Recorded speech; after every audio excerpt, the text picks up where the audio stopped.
Hello students, my name is Priyanka Sagol Chauhan. मैं आपको आज करवाने जा रही हूँ 10th class science chapter 3। Chapter number 3 ये केमिस्ट्री का है आपका, metals and non metals. Now in this chapter I will discuss overall view जो है आपका। मैं कोशिश करूँगी मैं हर एक कंसेप्ट क्लियर करूँ।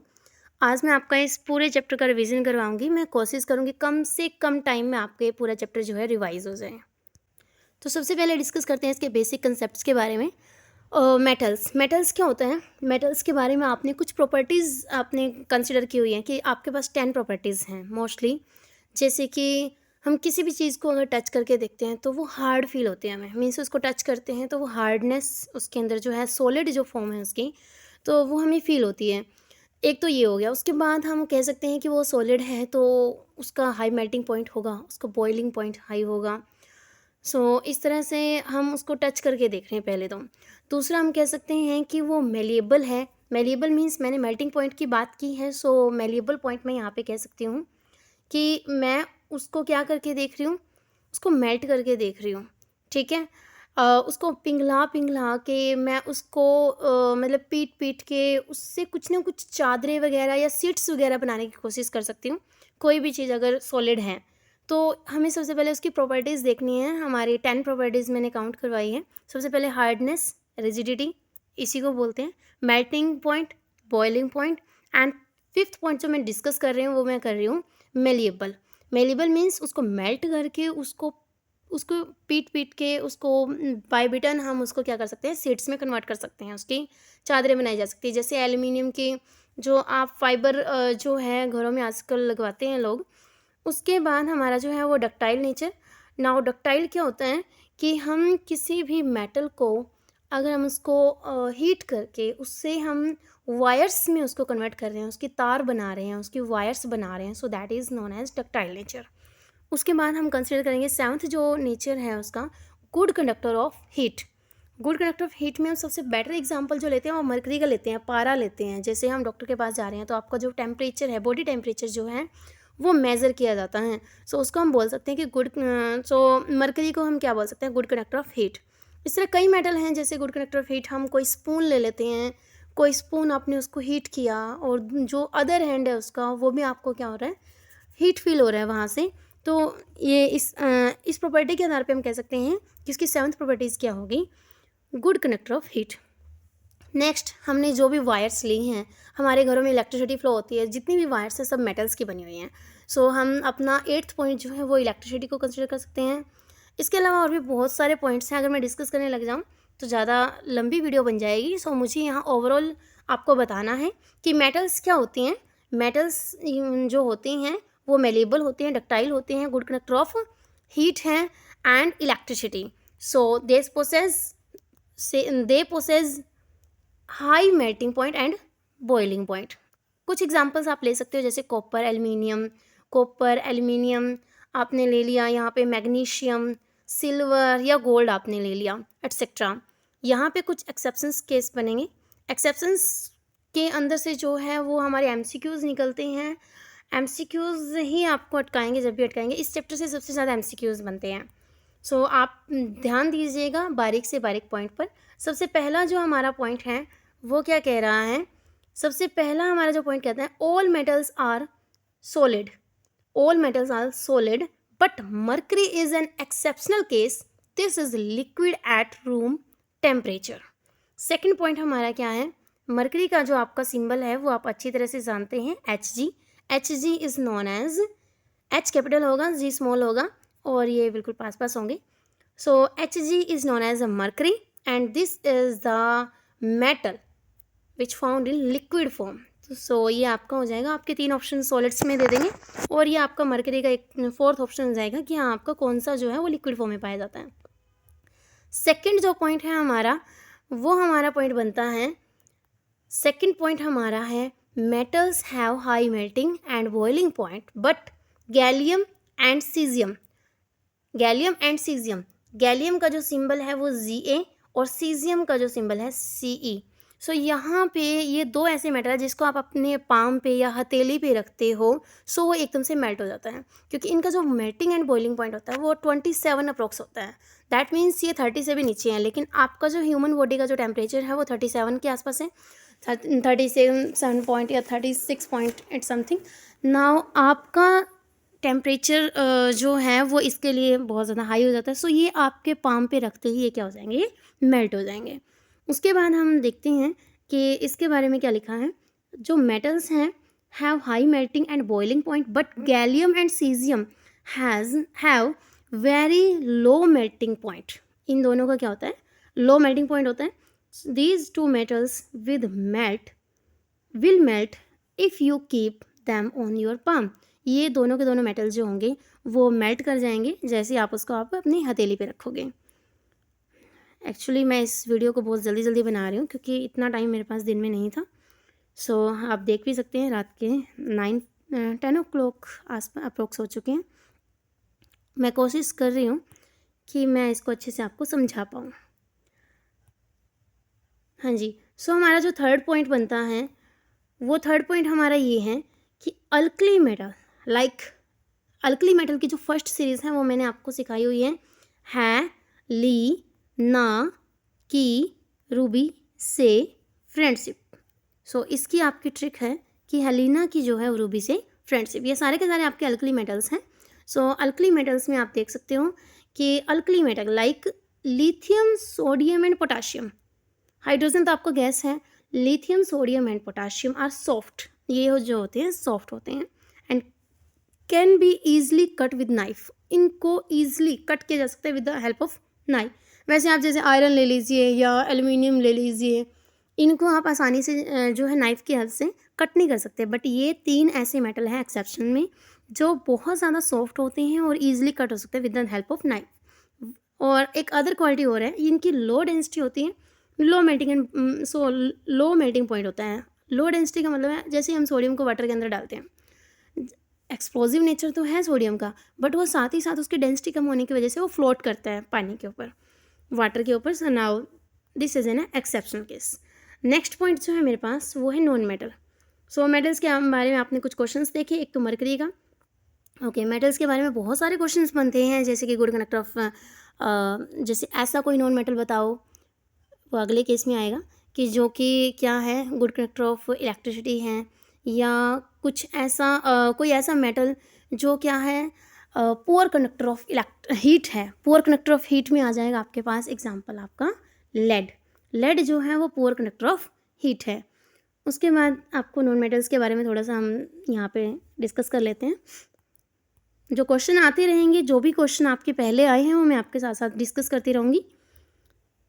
Non metals are non malleable.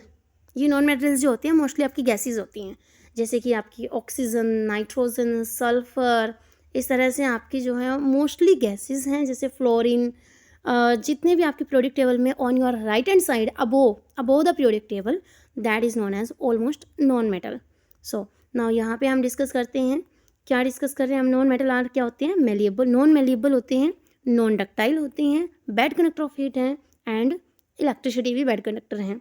So this process इनके अंदर क्या होता है, लो melting point and boiling point होता है।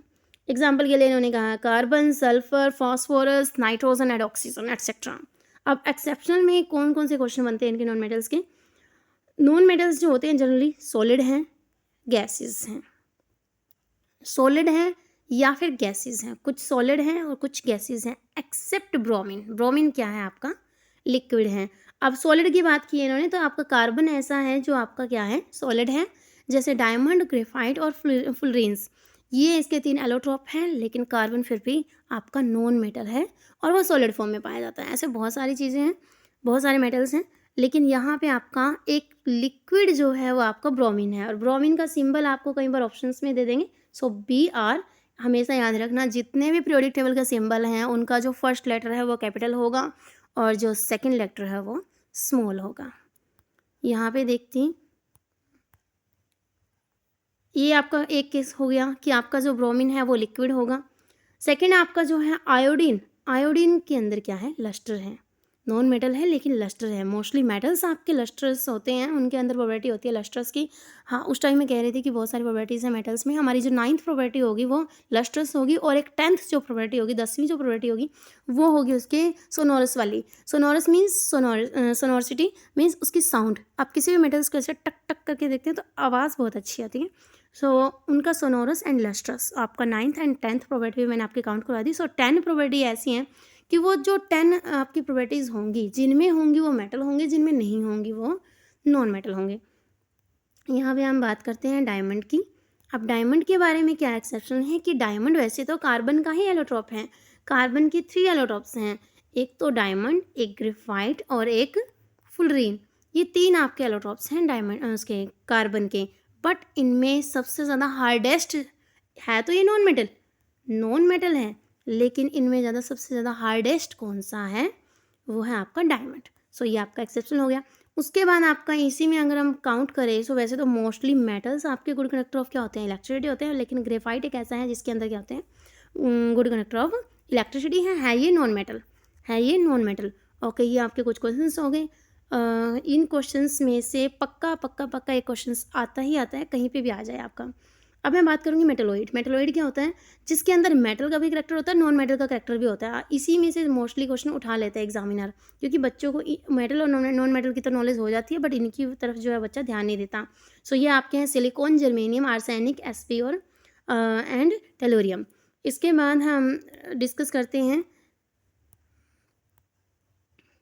नाउ। अब हम डिफरेंस देखेंगे। डिफरेंस क्या है कि मेटल्स जो हैं वो अपना प्रॉपर्टीज़ कैसे दिखा रही हैं, नॉन मेटल्स जो है वो अपनी प्रॉपर्टीज़ कैसे दिखा रही हैं। कुछ जो इम्पोर्टेंट है आपका सिलेबस में भी हैं, उनको हम डिस्कस करेंगे, इसलिए मैंने यहाँ से ये वाली पिक्चर उठाई है। ये मैं इसको यहाँ ले लेती हूँ। नाउ सबसे पहला पॉइंट मेरा, मेटल्स अपने इलेक्ट्रॉन जो है वो ईजिली लूज़ कर देते हैं, और इलेक्ट्रॉन लूज़ करने की वजह से ही उसका जो नेचर है वो कंडक्टिंग है, मीन्स वो इलेक्ट्रिसिटी फ्लो करवाते हैं अपने अंदर। अब जैसे सोडियम का एग्जांपल ले लीजिए। सोडियम के अंदर से ये हो रहा है हमारा, एक इलेक्ट्रॉन लूज़ हो रहा है, मीन्स आफ्टर लूज मीन्स आपका एक इलेक्ट्रॉन लॉस होने के बाद जो सोडियम है वो सोडियम पॉजिटिव में कन्वर्ट हो जाता है। Metals are electro positive element. Metals क्या होते हैं, इलेक्ट्रो पॉजिटिव एलिमेंट्स होते हैं। जबकि क्लोरीन का देखिए, और वैसे आपको मैंने इसका जो अलग से आपको बताया हुआ है कि आपको नोबल गैस याद लर्न होनी चाहिए हमेशा, 2 10 18 36। ये 2 10 18 36 आपको सिर्फ और सिर्फ पूरी पीरियोडिक टेबल में यही आपको याद रखनी है, क्योंकि इन्हीं के बेस पे आप किसी का भी एटॉमिक नंबर डिफाइन कर सकते हो, किसी की भी प्रॉपर्टी डिफाइन कर सकते हो, क्योंकि हर किसी को नोबल गैस बनने की रहती है। तो सोडियम का जो एटॉमिक नंबर है वो है 11 जो है वो 10 के पास है, तो इसको 1 इलेक्ट्रॉन लॉस करना पड़ता है, तभी जा करके नोबल गैस बनती है। लेकिन अगर मैं क्लोरीन की बात करूँ, सो ये जो क्लोरीन है हमारा, ये 17 इसका एटॉमिक नंबर है, ये 18 के पास है, तो यहाँ पे 1 वैलेंसी है, मीन्स इसको एक इलेक्ट्रॉन गेन करना पड़ेगा, तब जा करके नोबल गैस बनेगा। सो इन दो प्रॉपर्टीज़ के बेस पे क्या होता है, जो हम कह सकते हैं कि जो नॉन मेटल्स हैं वो क्या करते हैं, इलेक्ट्रॉन गेन करते हैं। इलेक्ट्रॉन गेन करने की वजह से इनके ऊपर नेगेटिव चार्ज होता है, सो ये इलेक्ट्रोनेगेटिव होते हैं, ये इलेक्ट्रो पॉजिटिव होते हैं। जितने भी मेटल हैं वो पीरियोडिक टेबल में क्या होते हैं, जितने भी मेटल्स हैं वो पीरियोडिक टेबल में होते हैं। ऐसे आपकी पीरियोडिक टेबल है, ठीक है। इस तरफ सारे आपके मेटल हैं, और ये जो सीढ़ी है ये मेटलॉइड्स की हैं, और इस तरफ सारे आपके नॉन मेटल हैं। सो आपको पीरियोडिक टेबल आपके माइंड में रहनी चाहिए इस चैप्टर को करते दौरान। एक दिन एक वीडियो में आपकी पीरियोडिक टेबल की भी डाल दूंगी, जिस दिन मुझे टाइम लगेगा। ओके, नाउ नेक्स्ट जो मेरा पॉइंट है वो मेरा पॉइंट है, दैट्स फाइन। ओके, ये देखिए आप, मेटल कंबाइन विद ऑक्सीजन। जो मेटल हैं वो ऑक्सीजन के साथ कंबाइन हो जाते हैं, और ये मैंने आपको बताया, ये बात आप याद रखना, जितने भी मेटल्स के ऑक्साइड हैं वो बेसिक इन नेचर हैं। जितने भी मेटल्स के ऑक्साइड है वो बेसिक इन नेचर हैं। ये पता कैसे चला, ये पता चला जब मैंने इसको वाटर में डिसोल्व करके देखा। वाटर में डिसोल्व करने के बाद इसका एक्वा सोल्यूशन बना लिया। सो एक्वा सोल्यूशन बनाने के बाद मेटल ऑक्साइड बेशक आपका सॉलिड हो, बेशक आपका कुछ भी हो, लेकिन जब आप उसको वाटर में डिसोल्व करते हो आप उसको लिक्विड बना रहे हो, एक्वस बना रहे हो, और उसमें हमने लिटमस पेपर डाल के देखा। सो उसने कौन सा नेचर दिखाया, हमेशा बेसिक इन नेचर। सो यहाँ पे हमारा क्या बन गया, जैसे सोडियम ऑक्साइड के साथ हमारी वाटर के साथ रिएक्शन हो रही है, तो यहाँ पे बन गया हमारा सोडियम हाइड्रोक्साइड। इस तरह हम बात करते हैं नॉन मेटल्स की। नॉन मेटल्स कंबाइन होते हैं ऑक्सीजन के साथ, वेरी गुड होते हैं, लेकिन जब हमने इनको वाटर में डिजोल्व करके देखा तो इनका एसिडिक नेचर पाया गया। ये वीक एसिड है हमारा, ये बात ध्यान रखना। ये आपका एमसीक्यू आजकल बहुत ज़्यादा आ रहा है, ये एमसीक्यू बहुत ज़्यादा आ रहा है। H2CO3, H2CO3 ये एक्चुअली इस तरह से नहीं आ रहा। इस क्वेश्चन को ना मैं अच्छी तरह से बता देती हूँ। H2CO3 में से अगर मैं एक H पॉजिटिव निकाल दूँ तो HCO3 ये इस तरह से जो है आपका लुईस बेस बन जाता है। जब भी एसिड में से, वीक एसिड में से H पॉजिटिव निकल जाता है तो लुईस बेस बन जाता है। ये मैंने पिछले चैप्टर में भी इस बात का डिस्कस किया था आपको कि कैल्शियम हाइड्रोजन कार्बोनेट में से कार्बन डाइऑक्साइड का रिमूवल नहीं होता, क्योंकि कार्बन डाइऑक्साइड जो होती है वो एचडी की नेचर पाई जाती है। तो यहाँ पे मैंने क्या कहा है आपका कि ये आपका 3 ऑप्शन में तो मान लो कुछ और दे देगा कि कौन सा इनमें से अच्छा एसिड है, कौन सा इनमें से बेस है। तो इस टाइम पर तो ये बेस है, इस बात का ध्यान रखना।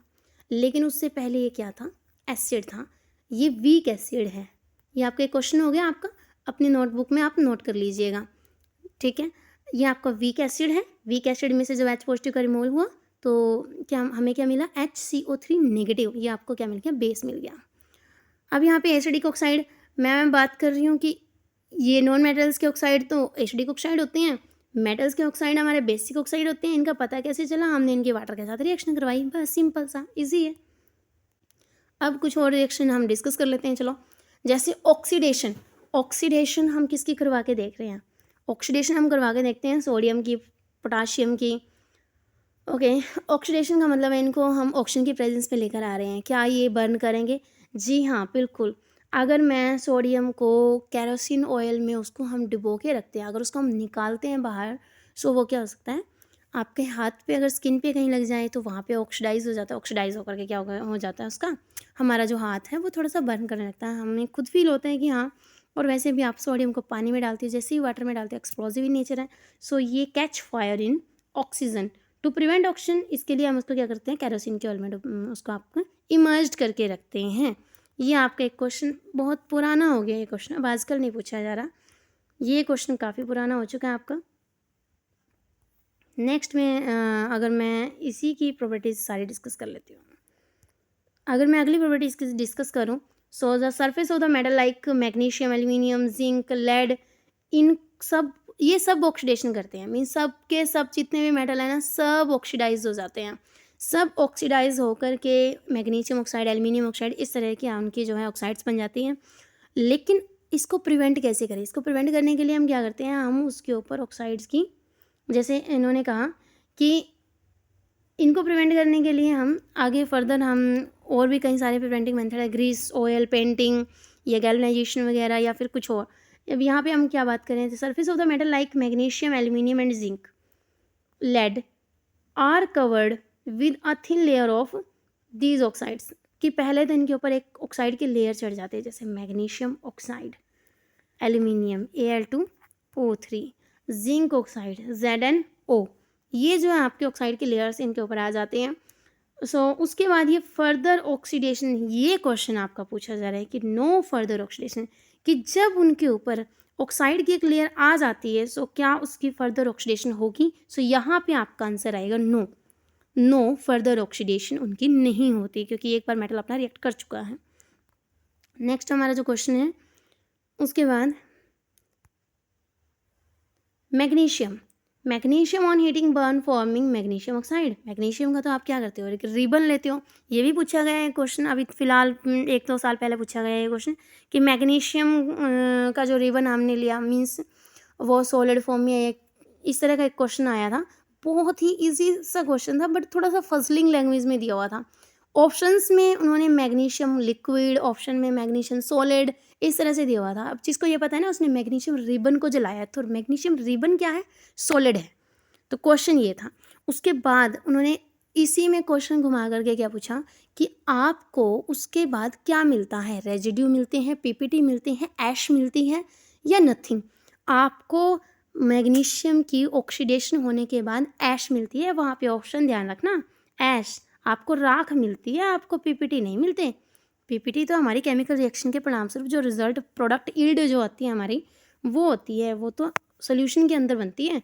इस तरह से हम जब भी मैग्नीशियम को हम बर्न करते हैं ऑक्सीजन की प्रेजेंस में। सो ये जो हमारा मैग्नीशियम ऑक्साइड बनता है ना, ये ऐश है। एक तरह से एक कपड़े को आप जला रहे हो, एक कपड़े को आप जला रहे हो, तो आप क्या कर रहे हो, उसकी राख ही तो देख रहे हो ना।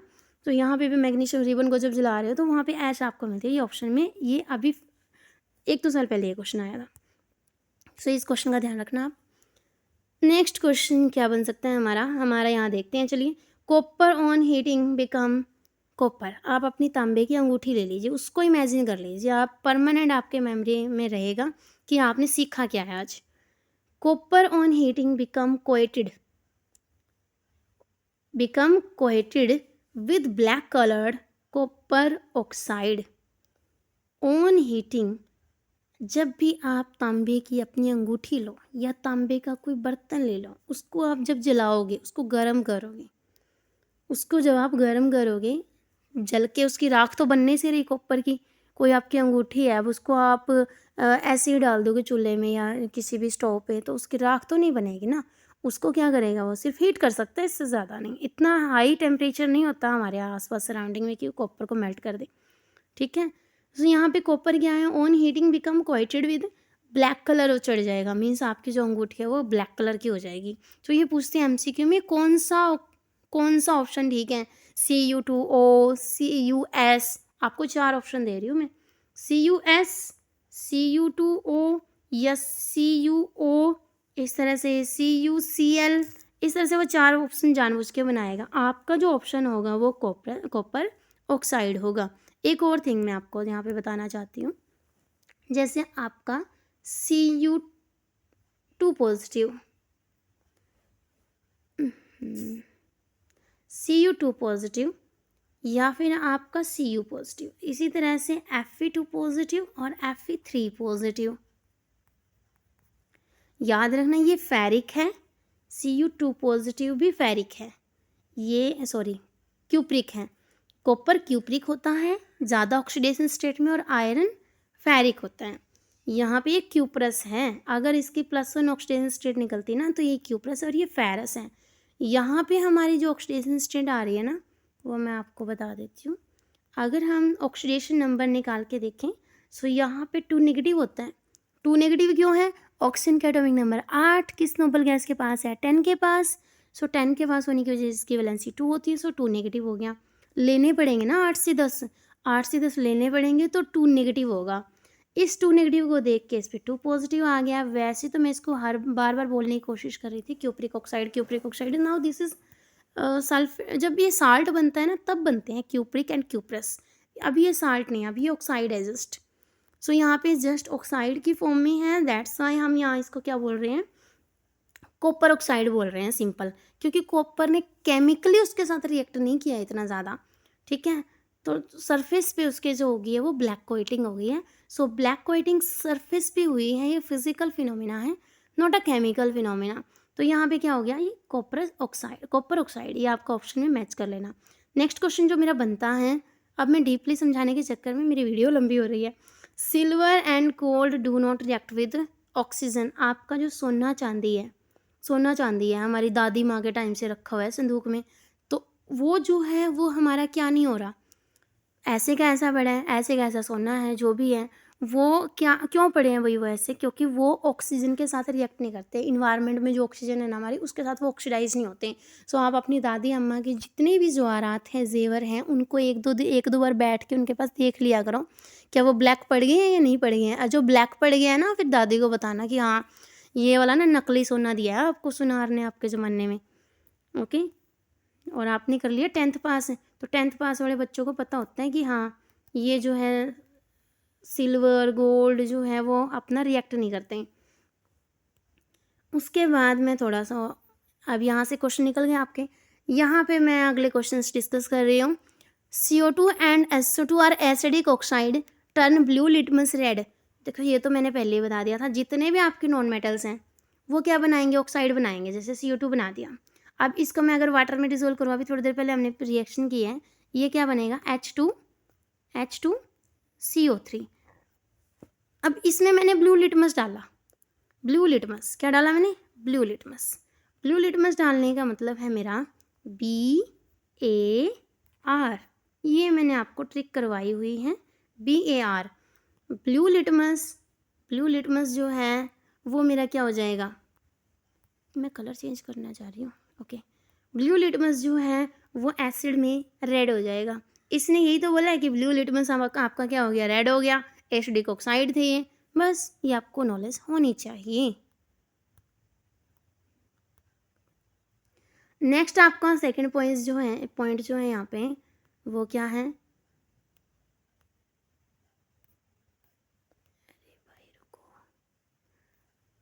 कार्बन मोनोऑक्साइड है। जैसे मान लीजिए कार्बन मोनोऑक्साइड एंड वाटर है एंड नाइट्रस ऑक्साइड है, ये न्यूट्रल है, ये न्यूट्रल ऑक्साइड है क्योंकि कार्बन मोनोऑक्साइड के साथ जो है वाटर रिएक्ट इजीली नहीं कर पाता। ओके, सो वहाँ पे ये एक्सेप्शनल है आपके, इनको ध्यान रखना। CO N2O और तीसरा है आपका वाटर में जो ऑक्सीजन है वो नॉन मेटल है, ये न्यूट्रल है।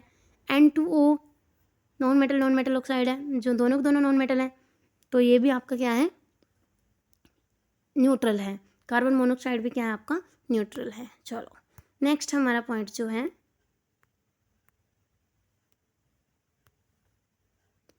A jet of hydrogen gas burn in air, pale blue flame. आपने जो हाइड्रोजन गैस है उसको जब बर्न किया ना तो वहाँ से पेल ब्लू फ्लेम आई, पेल ब्लू फ्लेम। अब जैसे जो मैं ये जो येलो कलर यूज़ कर रही हूँ ना, अब पेल ब्लू ये वाला थोड़ा सा फीका, ओके, थोड़ा सा लाइट कलर ब्लू का, जैसे आप कोई भी बर्निंग फ्लेम देखते हो वो वाली बात कर रही हूँ मैं। और अगर येलो में भी मैं इससे थोड़ा और लाइट ले लूँ ना येलो, सो वो क्या हो जाएगा, पेल येलो हो जाएगा। इस तरह से इन्होंने कहा ब्लू फ्लेम आती है। Now steam produce can be considered to water, जो आपकी steam produce can be considered condense to water. और जो यहाँ पे स्टीम होगी मीन्स आपने हाइड्रोजन गैस ली और ऑक्सीजन गैस ली, अगर दोनों को हमने कंडेंस किया, क्या किया, कंडेंस किया। कंडेंसेशन रिएक्शन क्या होती है, या कंडेंसेशन क्या होता है, जब हम दो गैसेस को हाई प्रेशर पे हम उनको क्या कर रहे हैं, आपस में मिक्सिंग करने की कोशिश कर रहे हैं, आप उसको कंडेंस कर रहे हो, हाई प्रेशर हाई दाब दे रहे हो आप इस बीकर के ऊपर, तो आप उसको क्या कर रहे हो, कंडेंस कर रहे हो। एक्सपेंड क्या होता है, जब आप इसको प्रेशर को कम कर रहे हो। तो यहाँ पे दो गैसेज आपने मिक्स किया, हाइड्रोजन और ऑक्सीजन, वो दोनों के दोनों क्या बनाएंगे, वहाँ पे भाप बनाएंगी, मीन्स स्टीम बनेगी वहाँ पे। और स्टीम किसकी है, क्या प्रोडक्ट है हमारी, वाटर की। सो ये आपका पॉइंट यहाँ पे डिस्कस हो रहा है। A jet of hydrogen gas burn in air, ये क्वेश्चन बहुत ज़्यादा करंट वाले हैं भाई, जो मैं अभी करवा रही हूँ। उसके बाद reaction with water, reaction with water आप क्या करो, सोडियम या पोटाशियम को मैंने आपको पहले ही बताया हुआ है इसका, तो सोडियम एंड पोटाशियम,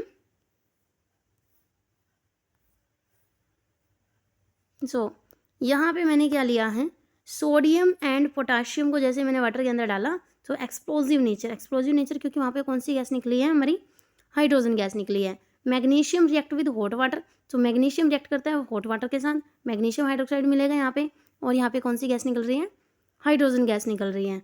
ये क्वेश्चन पे आप ज़्यादा ध्यान दोगे अभी, क्योंकि पहले वाला तो सबको आता है, जो क्वेश्चन सबको नहीं आता वही अलग से बन जाता है। ठीक है, सो आप इस क्वेश्चन पे ज़्यादा ध्यान दोगे अभी, magnesium plus water, magnesium hydroxide.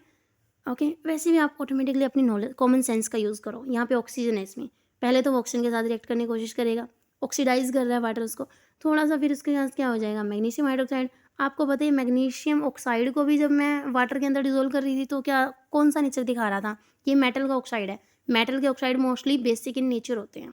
ठीक है, तो ये बेस दे दिया इन्होंने, ये भी बेस दे रहे हैं सारे के सारे। सो इनके ऑक्साइड ले लो या अपने मेटल को ही ले लो, तो ये ज़्यादातर क्या बनाएंगे, बेसिक इन नेचर ही होंगे, बेस ही देंगे अपना। तो यहाँ पे तीनों प्रोडक्ट, चारों प्रोडक्ट क्या होंगी, बेस। अब क्वेश्चन आता है, ये बेस दे रहे हैं, क्या सारे ही बेस दे रहे हैं, नहीं, सारे बेस नहीं दे रहे, सारे बेस नहीं दे रहे तो बाकी क्या दे रहे हैं, यहाँ देखिए एल्यूमिनियम ये एक्सेप्शनल गैस है हमारे। Aluminium plus water aluminium oxide, iron plus water ये Fe3O4। ध्यान रखना आपको ऑप्शन में इस क्वेश्चन में देगा Fe3O4 देगा और दूसरा देगा Fe2O3। ये मैग्नेटाइड और हेमेटाइड के फॉर्मूले हैं, तो ये दोनों ही आपको कंफ्यूज कर सकते हैं। अब यहाँ मान के चल ले लीजिए आपने ये आयरन लिया है, कोई लोहे की कोई भी धातु आपने ली है, कोई भी मेटल आपने ली है और उसको वाटर में गैसियस फॉर्म में मीन्स वेपर फॉर्म में आपने वाटर लिया है वहाँ पे, तो आपको जो ये मिलेगा ना ये रस्टिंग मिलेगी, मीन्स रस्ट। जंग का फॉर्मूला क्या होता है, जंग लगना मीन्स रस्ट का फॉर्मूला क्या होता है, Fe3O4। आपको यहाँ जब भी आपको यहाँ वाटर गैसियस फॉर्म में मिले ना और इसके साथ रिएक्ट करवाने के बाद जो प्रोडक्ट बनती है हमेशा Fe3O4। उसके ऊपर जो मेरा है एल्युमिनियम के वाटर के साथ रिएक्शन Al2O3, ये आपको याद रखना है Al2O3। उसके बाद नीचे वाला जिंक है, जिंक आपको हमेशा जिंक ऑक्साइड बनाता है। तो आपको जस्ट कुछ फॉर्मूले हैं जो आपको वैसे भी याद रखने चाहिए। वैसे भी मैंने कौन कौन से फॉर्मूले बोले हैं, एक तो मैंने बोला है Fe3O4, Al2O3 और एक आपका जिंक ऑक्साइड। ठीक है। नेक्स्ट है मेरे पास अगला क्वेश्चन बनता है कि जैसे लेड है, शीशा है आपका, आपके घर पे लगा लो या आपके पुरानी हवेली पे लगा लो या किसी पुराने हॉस्पिटल पे लगा लो, जो आपका शीशा है वो ज्यों का त्यों है। अगर उसको बच्चे ना तोड़े तो उस शीशे का कुछ नहीं बिगड़ता। उस लेड का जो शीशा है, शीशे का जो है आपका खिड़की का जो शीशा है उसका कुछ नहीं बिगड़ता, क्योंकि वो रिएक्ट ही नहीं करता। ना बारिश आ जाए उसके साथ रिएक्ट नहीं करता, बेशक से आपका वाटर वेपर फॉर्म में हो, गैसेस फॉर्म में हो, धूप पड़े या कुछ भी पड़े, उसको कुछ नहीं बिगड़ सकता। क्यों? क्योंकि वो रिएक्ट ही नहीं करते। और अभी थोड़ी देर पहले दो और एग्जाम्पल देखे थे, क्या देखे थे हमारे, सिल्वर और गोल्ड। और जब मैंने कहा कि आप अपनी तांबे की अंगूठी को, जो कॉपर की अंगूठी है उसको अंगीठी में डाल दो, अंगीठी में डाल दो मीन्स उसका केमिकल रिएक्ट नहीं करेगा, उसके सरफेस पे सिर्फ वो ब्लैक हो जाएगी आपकी अंगूठी। ठीक है, ओके। सिल्वर वगैरह, गोल्ड वगैरह, चांदी वगैरह ये रिएक्ट नहीं करते हैं। अब मैं सिल्वर का थोड़ा सा ना एक्सेप्शन बता देती हूँ आपको, इसमें नहीं दिया हुआ। सिल्वर जो है वो सल्फाइड बनाता है। अगर आपकी चांदी की पायल वो क्या होने लग जाए, वो थोड़ी थोड़ी ब्लैक होने लग जाए, तो इसका मतलब वो ऑक्सीजन के साथ रिएक्ट नहीं कर रहा, वो अब सल्फर के साथ रिएक्ट कर रहा है। तो मैंने आपको बताया कि वो आपका ऑक्सीजन के साथ तो रिएक्ट नहीं करते, लेकिन वो सल्फर के साथ जरूर रिएक्ट करते हैं। ये आपका क्वेश्चन, ये तो क्वेश्चन कॉम्पिटेटिव लेवल पे भी मैंने कई बार देखा है, ये बार बार इसको पूछते हैं। एक तो पूछते हैं ब्लैक कलर जो किस वजह से होता है कॉपर में, तो वो कॉपर ऑक्साइड की वजह से, और एक सिल्वर का हम पूछते हैं कि सिल्वर का जो है वो सिल्वर सल्फाइड की वजह से होता है। तो दोनों का ध्यान रखना। उसके बाद मेरा जो नेक्स्ट क्वेश्चन बन रहा है वो है, देखते हैं कौन सा बन रहा है। यहाँ पे रिएक्शन विद एसिड है। अब जितने में मेटल्स हैं ना उनकी मेटल रिएक्ट विद एसिड, ये मैं पहले भी करवा चुकी हूँ। मेटल रिएक्ट विद एसिड तो आपको हाइड्रोजन एंड साल्ट देते हैं। जैसे कोई भी मेटल ले लीजिए, react with HNO3, nitric acid. अब मैं क्या करती हूँ, एक साइड में रख लेती हूँ सारे मेटल, पोटाशियम ले लिया, सोडियम ले लिया, जिंक ले लिया, एटसेट्रा कुछ भी ले लिया मैंने मेटल, मैग्नीशियम ले लिया, और एक साइड में रख देती हूँ मैं एसिड्स। एसिड कौन कौन से ले लिए मैंने, जैसे H2SO4 एसिडो का जो किंग है हमारा, द किंग ऑफ एसिड वाला क्वेश्चन भी कई बार आया 10th में। तो द किंग ऑफ एसिड कौन सा जाना जाता है, H2SO4। उसके बाद हमारा जो स्ट्रॉन्ग एसिड के एग्जाम्पल हैं HNO3, ठीक है, या HCl, ये सॉरी, ये 3 ऐसे एसिड हैं जो क्या हैं, स्ट्रॉन्ग एसिड माने जाते हैं। मीन्स ये इतने हाईली मतलब स्ट्रॉन्ग एसिड है क्योंकि ईजिली अपना H पॉजिटिव देते हैं H पॉजिटिव ही हैं पहले। अब सल्फ्यूरिक एसिड को द किंग ऑफ एसिड क्यों बोला जाता है, क्योंकि ये 2 H पॉजिटिव देता है। MCQ में तीसरा कोई और ऑप्शन डाल देगा, बोलेगा एसिड है कि नहीं है, कौन सा एसिड है स्ट्रॉन्ग एसिड और कौन सी वीक एसिड है। सो वीक एसिड आप याद रखना, H2CO3, इस तरह से काफ़ी सारे हैं। अब इनमें से एक और क्वेश्चन मैं निकाल देती हूँ नाइट्रिक एसिड का। नाइट्रिक एसिड का भी एक क्वेश्चन बनता है हमारा। नाइट्रिक एसिड का क्वेश्चन ये बनता है, ये जो है आपका रिड्यूसिंग एजेंट तो है ही, ये साथ ही साथ ऑक्सीडाइजिंग एजेंट भी है। मैंने कहा ये रिड्यूसिंग एजेंट तो है, साथ ही साथ ऑक्सीडाइजिंग एजेंट भी है। दैट मीन्स टू से ये अपना जो है रिड्यूस तो कर देगा। रिड्यूस का मीनिंग क्या था, एडिशन ऑफ हाइड्रोजन, किसी और के अंदर एडिशन ऑफ हाइड्रोजन करवाना हो सो ये है, अवेलेबल है। लेकिन किसी और के अंदर अगर एडिशन ऑफ ऑक्सीजन भी करवाना है ना तो भी अवेलेबल है। तो ये एडिशन ऑफ हाइड्रोजन और एडिशन ऑफ ऑक्सीजन करवाने वाला विच ऑफ द फॉलोइंग कौन सा है, सो नाइट्रिक एसिड है। इस बात का ध्यान रखना, ये क्वेश्चन आपने नोटबुक में नोट डाउन कर लीजिए। मैं जितने भी प्रीवियस ईयर क्वेश्चंस में एमसीक्यू क्वेश्चंस या लॉजिकल बेस्ड क्वेश्चन आ रहे हैं पहले, मैं वो सब के सब मुझे याद आते जा रहे हैं और मैं आपको लिखवाती जा रही हूँ। आप अपना नोट डाउन करते रहो। आप इस वीडियो को दोबारा देखो, दोबारा नोटबुक उठाओ और दोबारा अपने जितने भी क्वेश्चन मैंने इसमें आपको बताए हैं, ये क्वेश्चन बनता है, ये क्वेश्चन बनता है, वो सारे उतार लो, आप नोट डाउन कर लो।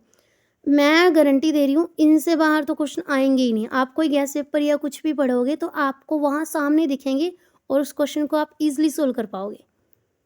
नेक्स्ट मेरा क्या क्वेश्चन बनता है, एक्सेप्शनल गैस इन्होंने दिए हैं। एक्सेप्शन जहाँ नाम आ गया मीन्स वही क्वेश्चन है। Magnesium and manganese evolved H2 gas with nitric acid. इन्होंने कहा मैंगनीज और Mn evolved H2 gas with dilute HNO3 के साथ। इन्होंने बोला है कि ये जो है डाइल्यूट HNO3 के साथ। अभी देखो मैंने क्या बोला, देखो वहीं से क्वेश्चन निकला है लेकिन आपको समझ नहीं आएगा। थोड़ा देखो, HNO3 मैंने बोला कि ये ऑक्सीडाइजिंग एजेंट है। मैग्नीशियम इसके पास आया, उसने इसको ऑक्सीजन का एडिशन करवाया, पहले तो इसको लालच दिया।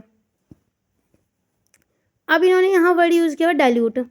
डाइल्यूट का मीन्स कहीं ना कहीं प्रेजेंस है किसकी, वाटर की। वाटर की जहाँ प्रेजेंस है सो वहाँ पे क्या हो रहा है, magnesium oxide react with water, किसका इवोल्यूशन हो जाएगा, हाइड्रोजन गैस का। किसका हो जाएगा, हाइड्रोजन गैस का।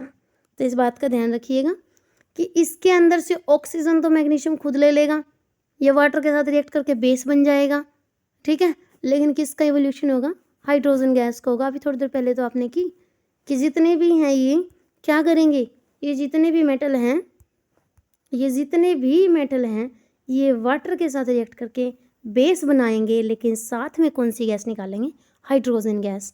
तो वहाँ पे ना इन्होंने एक्सेप्शन में दिया है, एक्सेप्शन में क्या दिया है कि मैग्नीशियम और मैंगनीज हाइड्रोजन गैस निकलती है जब डाइल्यूट HNO3। यहाँ पे कंसेप्ट जो लग रहा है ना वो आप समझने की कोशिश करो।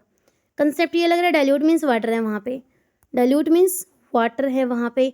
HNO3 मीन्स ऑक्सीडाइजिंग एजेंट का काम पहले करके उसके बाद ही रिड्यूसिंग एजेंट का काम, एसिड का काम कर देगा। Metal react with acid, evolution of H2 gas. अब ऐसे तो आप बोले थे ऐसे तो सबके सब है, मैग्नीशियम भी रिएक्ट करेगा एसिड के साथ तो भी हाइड्रोजन निकालेगा।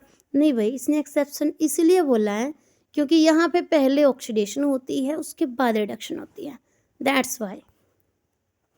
और जो ज़्यादा दिमाग वाले बच्चे हैं ना कई बार इसमें कंफ्यूज भी हो जाते हैं। अब ऊपर मैंने सारे क्वेश्चन करवा दिए, ये क्वेश्चन मेरा यहाँ रह गया। ये सारे क्वेश्चन ही हैं आपके, इसलिए मैंने ये वाले बड़े ढूंढ के निकाल लिए मैंने, ये जो पेज हैं। Non metal do not react with water evolved hydrogen gas. जितने भी नॉन मेटल है वो क्या नहीं निकालते, क्या नहीं रिएक्ट करते, वो वाटर के साथ रिएक्ट करके हाइड्रोजन गैस इवोल्ड नहीं करते। ओके, बहुत बढ़िया। नेक्स्ट क्वेश्चन इन्होंने क्या डिस्कस किया है, non metal do not replace hydrogen from acid. Non metal में इसमें नॉन मेटल्स में इतनी ताकत नहीं है कि वो रिएक्टिव हाईली रिएक्टिव मेटल्स को डिस्प्लेस करके हाइड्रोजन गैस लिबरेट कर दे, because non metal are electron accept. क्योंकि नॉन मेटल्स तो बेचारे के सारे इलेक्ट्रॉन लेते हैं और they can not supply electron to hydrogen. उनमें वो नहीं है कि हाइड्रोजन को अपने इलेक्ट्रॉन दे दे। अब हाइड्रोजन बनती कैसे है भाई साहब, ये देखो। अब हाइड्रोजन कैसे बनती है सुनिए ज़रा। जैसे H पॉजिटिव देखा बेचारा, ओके, अब इसको क्या करो, एक इलेक्ट्रॉन दे दो, दे दिया, एक H आ गया। इसी तरह से एक और H आएगा, H और H। अब ये क्या बनाएंगे, एक H का अपना इलेक्ट्रॉन, एक H का अपना इलेक्ट्रॉन, तो ये बनाएंगे H2 गैस। तो पहले तो इसको इलेक्ट्रॉन एक्सेप्ट करना पड़ेगा ना, कहीं से कोई होगा जो इसको इलेक्ट्रॉन देगा, तो तब जा कर के ये क्या बनाएगा, अपना न्यूट्रल फॉर्म में आएगा, मीन्स नेचुरल जो फॉर्म है इसकी उसमें आएगा, उसके बाद ही ये कंबाइन होगा। सो किसी में वो इलेक्ट्रॉन लेने वाले हैं, जितने भी नॉन मेटल्स हैं ना, जितने भी नॉन मेटल्स हैं वो इलेक्ट्रॉन लेते हैं, ना कि किसी को देते हैं। यही आपका रीज़न है, यही आपका एक क्वेश्चन निकल के आ गया यहाँ पे। उस क्वेश्चन का आंसर ये है। क्वेश्चन आपको मैं बताती हूँ, क्वेश्चन क्या है कि जो नॉन मेटल हैं जब भी वो किसी एसिड के साथ रिएक्ट करते हैं तो वो हाइड्रोजन गैस लिबरेट क्यों नहीं करते हैं। तो उसका आंसर मेरे पास ये है, आंसर मेरे पास ये है कि नॉन मेटल्स जो होते हैं इलेक्ट्रॉन एक्सेप्टर होते हैं और वो सप्लाई नहीं कर सकते इलेक्ट्रॉन टू द हाइड्रोजन को। आई थिंक ये आपका क्लियर हो चुका है। उसके बाद मैं बात करती हूँ रिएक्शन विद क्लोरीन। ये चैप्टर कुछ ज़्यादा ही क्वेश्चंस इसमें से बन रहे हैं, तो मुझे लग रहा है इसमें से मुझे 2 वीडियो बनानी पड़ेगी, सो ये नहीं कवर हो पा रहा। नेक्स्ट अगर मैं ऐसा भी करूँ कि स्पीड में जल्दी करूँ, आपको समझ भी ना आए, तो उसका कोई फ़ायदा भी नहीं है मेरा। हाँ जी, रिएक्शन विद क्लोरीन, क्लोरीन के साथ रिएक्शन करवाते हैं हम। Metal react with chlorine to form ionic metal chloride. Ionic metal chloride में कैसे, देखिए ज़रा, कोई मेटल है, ओके, कोई मेटल है, कैल्शियम ले लिया मैंने, कोई मेटल है, मैंने कैल्शियम ले लिया, ठीक है, मैंने कैल्शियम ले लिया, कोई मेटल है, मैंने ले लिया। अब उसको क्या करवा दिया मैंने, हर एक किसी को नोबल गैस बनने की है। अब कैल्शियम का कोटा देखो, कैल्शियम का नंबर है 20, नोबल गैस है 18, इसको ये 2 इलेक्ट्रॉन अपने क्या करने पड़ेंगे, लॉस। चलिए करवा देते हैं इसके इलेक्ट्रॉन लॉस, इसने कर दिए। करने के बाद फिर हमने क्या देखा कि क्लोरीन आया, एक नहीं आया, 2 आएंगे, क्योंकि क्लोरीन का नंबर है 17 और नोबल गैस है 18, इसको 1 इलेक्ट्रॉन गेन करना पड़ेगा, लेना पड़ेगा। एक क्लोरीन 1 इलेक्ट्रॉन लेगा, दूसरा क्लोरीन 1 इलेक्ट्रॉन लेगा, इसके दोनों इलेक्ट्रॉन लेने वाले आ गए, दोनों इलेक्ट्रॉन लेने वाले आगे आ गए भाई। एक क्लोरीन ने जब इलेक्ट्रॉन लिया तो वो क्या बन गया, Cl नेगेटिव बन गया, दूसरे क्लोरीन ने लिया तो वो भी Cl नेगेटिव बन गया। इस तरह से मेरे पास आ गए 2 Cl नेगेटिव, क्या आ गया मेरे पास, 2 Cl नेगेटिव। जब ये कैल्शियम के साथ रिएक्ट करेगा, सो कैल्शियम के साथ मैं इसकी रिएक्ट करवाती हूँ, कैल्शियम तो अकेला काफ़ी है, कैल्शियम तो अकेला काफ़ी है ना, तो यहाँ पे मेरा जो फॉर्मूला बनेगा वो क्या बनेगा, कैल्शियम और ये क्लोरीन, ये भी क्लोरीन, ये 2 पॉजिटिव, ये 2 नेगेटिव, इस तरह से बॉन्ड बना लेंगे। सो ये बन गया आपका कैल्शियम क्लोराइड, CaCl2, इस तरह से आपकी स्ट्रक्चर भी बन गई। Non metal react with chlorine, non metal chlorine के साथ रिएक्ट करेंगे, ओके। कौन कौन से केस हैं, जैसे P4 क्या बना रहा है, Cl2 के साथ रिएक्शन करके PCl3। मैं आपको बताऊं, ये क्वेश्चन आपके आ सकता है पेपर में, क्योंकि आपका सिर्फ PCl3 नहीं बनता, आपका PCl3 PCl5 भी बनता है। अगर आपके दोनों ऑप्शन में आ जाते हैं तो आपको दोनों ही टिक करने हैं, क्योंकि PCl3 PCl5 बनता कैसे है, अब मैं आपको लॉजिक बता देती हूँ थोड़ा सा। लॉजिक ये है, फॉस्फोरस का नंबर है जो आपका, फॉस्फोरस का नंबर बनता है आपका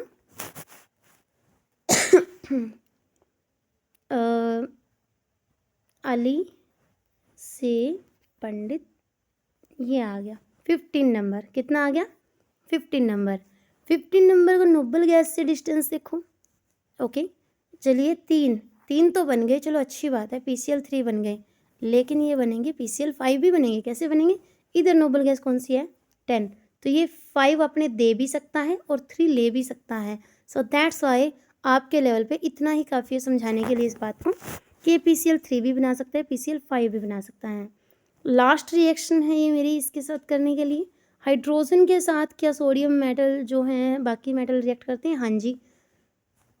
हाइड्रोजन एक ऐसा मेटल है, पीरियोडिक टेबल में हाइड्रोजन एक ऐसा एटम है जो मेटल वाली लाइन में भी रखा जाता है, हैलोजन वाली लाइन में भी रखा जाता है। इसको फर्स्ट ग्रुप में भी रख सकते हैं, इसको 17 ग्रुप में भी रख सकते हैं। अगर आपके पास एक चैप्टर आपका कट हो गया सिलेबस से पीरियोडिक टेबल का, अगर वो आपके सिलेबस में होता तो आप उसमें इसको क्लियरली आप देख सकते थे। जो बच्चे थोड़े साल पहले पास आउट है उनके सिलेबस में ये चैप्टर था पीरियोडिक टेबल का, और हाइड्रोजन के ऊपर बहुत ज़्यादा क्वेश्चन बनते थे, उसमें से 10th क्लास का सिलेबस होता था। तो यहाँ फर्स्ट में भी आ सकता है और 17 में भी आ सकता है। अगर फर्स्ट में तो आएगा अपना देना पड़ेगा इसको अपना ये इलेक्ट्रॉन क्या करना पड़ेगा, लॉस करना पड़ेगा, और अगर 17 में आ गया तो 18 बनने के लिए इलेक्ट्रॉन लेना पड़ेगा। अब जो है सोडियम जो है वो इलेक्ट्रॉन देता है तो उससे इलेक्ट्रॉन ले लेगा, उससे इलेक्ट्रॉन क्या कर लेगा, ये ले लेगा, लेने के बाद ये NaH, इसी तरह से कैल्शियम हाइड्राइड 2 के साथ भी बना सकता है। इसको अच्छे से देख के जाना। अब मैं नॉन मेटल की बात करती हूँ। जैसे नॉन मेटल है नाइट्रोजन गैस, यहाँ पे लिया है नाइट्रोजन गैस। नाइट्रोजन गैस में क्या है आपका, नाइट्रोजन गैस को हाइड्रोजन के साथ रिएक्ट करवाया तो अमोनिया बन गया। ये आपको याद रखना चाहिए, आप 10th में हो। अमोनिया का फॉर्मूला क्या होता है, NH3। अब नाइट्रोजन का नंबर है 7, इसको 10 बनने के लिए क्या करना पड़ेगा, 10 बनने के लिए इसको 3 लेने पड़ेंगे। वो 3 देगा कौन, एक हाइड्रोजन, ये 2 3 3 हाइड्रोजन, तीनों हाइड्रोजन अपना अपना इलेक्ट्रॉन दे रहे हैं इसको। तो देने का मतलब ये दानवीर है इस टाइम पे। तो देने के बाद क्या कर रहे हैं, अपना 3 बॉन्ड बना रहे हैं, नाइट्रोजन अकेला 3 के बराबर है, ठीक है। उसके बाद है हमारे पास, ये आ गया नीचे सल्फर। सल्फर का एटॉमिक नंबर कितना है, सल्फर का एटॉमिक नंबर है 16 नोबल गैस के पास है 18 के पास, इसकी वैलेंसी हो गई 2। तो 2 है तो सल्फर को 2 बॉन्ड बनाने हैं, तो दोनों बॉन्ड बनाएगा कैसे, दोनों बॉन्ड कैसे बनाएगा, सल्फर हाइड्रोजन एक इधर और एक इधर। क्लियर है। इस तरह से मेरे ख्याल से आगे जो है आपका मुझे नेक्स्ट वीडियो में बनाना चाहिए। Thank you so much. आप इतना अगर समझ भी पाए, अपना नोट्स बना लेना, अपनी नोटबुक ले लेना और दोबारा से इसको सुनना, और जितने भी मैंने क्वेश्चन निकाले हैं इनको नोट डाउन कर लीजिए। ये आपके सिलेबस में से हैं, इनसे बाहर पेपर नहीं आएगा। Okay, thank you.